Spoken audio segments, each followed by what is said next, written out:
हो जो माँ बाप की कैसे चला के देखो वही सीन आऊंगा। बापू ने कैसे मारा गाली, माँ ने कैसे कौन सा कपड़ा पहने, सगड़ा सगड़ा बराती कैसे जिम्मे किए, वो सब कुछ आओगे। कोई मुकर ही नहीं सके, माँ कह ही ना सके तेरे पापा के साथ मेरे फेरा ना हो, या बापू मुकर ही ना सके भैया तेरी मम्मी जो है ये मेरे वो आई नहीं मंडप में, ऐसा हो ही नहीं, क्योंकि वो है किसी को गवाह बनाने की जरूरत नहीं। आपके कर्म आप ही को दिखाए जाएंगे, देख ये तेने किया, आप कुछ मुकर नहीं सकते। उसी के अनुसार आपका विधान है, ये उसी के अनुसार आपको जैसा है वैसा ही मिल जाएगा, वही मिलेगा, उसमें 1%। और उसके ऊपर एक चीज तो होगा, ब्याज और लगेगा, ये भी महात्माओं ने बताया, उसके ऊपर ब्याज और लगेगा। इसलिए जितने महात्मा आते हैं सब सच्चाई का बोध करते हैं, और सच्चाई का जब बोध होने लगता है धीरे धीरे, तब मानव को सद्बुद्धि आने लगती है, विवेक जागृत होने लगता है। मनुष्य कोरा कागज है, उसको पता ही नहीं, भक्ति का पता ही नहीं। हम आपको क्या मालूम भक्ति क्या है, लेकिन गुरु महाराज भी ने तब मालूम पड़ा कि इसे भक्ति कहते हैं। उससे पहला तो हम भी बजरंग बली हनुमान हनी का लोटा भर भर के चढ़ाया कर तन के, कभी दिमाग में सोची को ना अगर शिव जी के जटा पे गंगा भवे है और उनके ऊपर लोटो चढ़ाने से क्या फर्क पड़े से। भाई आप ही कहते हो कि शिव जी की जटा से गंगा बहती है, तो जय की जटा से गंगा बहती हो और उनके एक लोटो पानी क्या असर करे भाई। ये एक मतलब बिल्कुल एकदम सच्चाई है, ये चीज बिल्कुल सत्य है ये चीज। तो मैं आपको बता रहा था, मैं तो कर गया नहीं, लेकिन मैंने एक बार एक व्हाट्सएप आया तो उस पर मैंने देखा, तो कथावाचक यही आया पूरा, यानी 76 डाकम डाक। अब मालूम है कितना मोटा गेम था इसमें, आप जान नहीं पाओगे।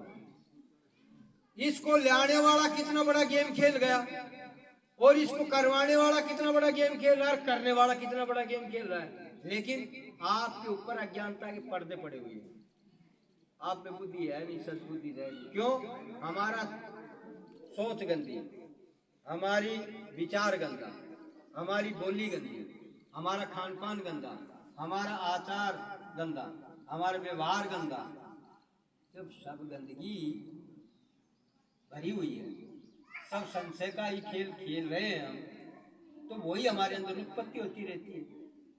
तो मालूम हमने उसका सुना पर क्या कह रहा है कि एक लोटा जल लेकर के शंकर जी के मंदिर में जाना और उसके जल चढ़ा करके ये कहना कि शंकर जी को कि बाबा, और बोलो मैं ये बात आज तक कहीं नहीं बताई, ये रेवाड़ी बता के जा रहा हूँ केवल, इससे पहले मैंने आज तक ये कहीं नहीं बताई, कहीं नहीं बोला। फिर उसके ऊपर वो जल लोटा चढ़ाना और उसको ये कहना कि महाराज यानी बाबा भोलेनाथ, ये जल मेरे घर का एड्रेस है, इस एड्रेस पर मेरे घर चले आना।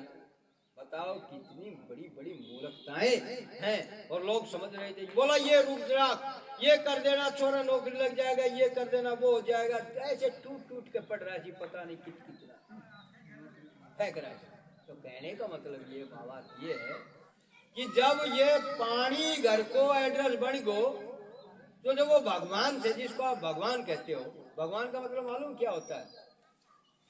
ऐसी दिव्य शक्ति जिसका वास सर्वत्र, ऐसी जीवात्मा, ऐसी भाग जगी हुई जीवात्मा, भगवान जिसका भाग इतना उज्जवल हो चुका हो, जो जन्म मरण के छुटकारे से मुक्त होने की क्रिया जानता हो, उसको भगवान कहते हैं। यानी कि जन्म मरण की जो क्रिया है उससे निकलने की विधि जो जानता हो, जो अपने जीते जी मनुष्य शरीर पाकर के किसी ऐसे योगी योगेश्वर, किसी ज्ञानी ध्यानी, किसी भगवान, किसी मतलब पुरुष महापुरुष, किसी साधक साधु, किसी संत महात्मा के पास जाकर के, और उस क्रिया को जो जान गया हो कि मनुष्य शरीर पाकर के जीवात्मा को कैसे जगाया जाता है, इसको कैसे इस मनुष्य शरीर से अलग किया जाता है, कैसे जीते जी मरा जाता है और कैसे जीते जी जिया जाता है, इस क्रिया को जो जानता है उसको कहते हैं भगवान। और इस क्रिया में जो फंस गया, इस क्रिया को जो जान गया, वो ये भी बता सकता है कि आप कौन हैं, कहाँ के हैं, कब आए थे, कब जाओगे, आपका घर क्या है, आपका नाम क्या है, वो तो सब कुछ जानता है।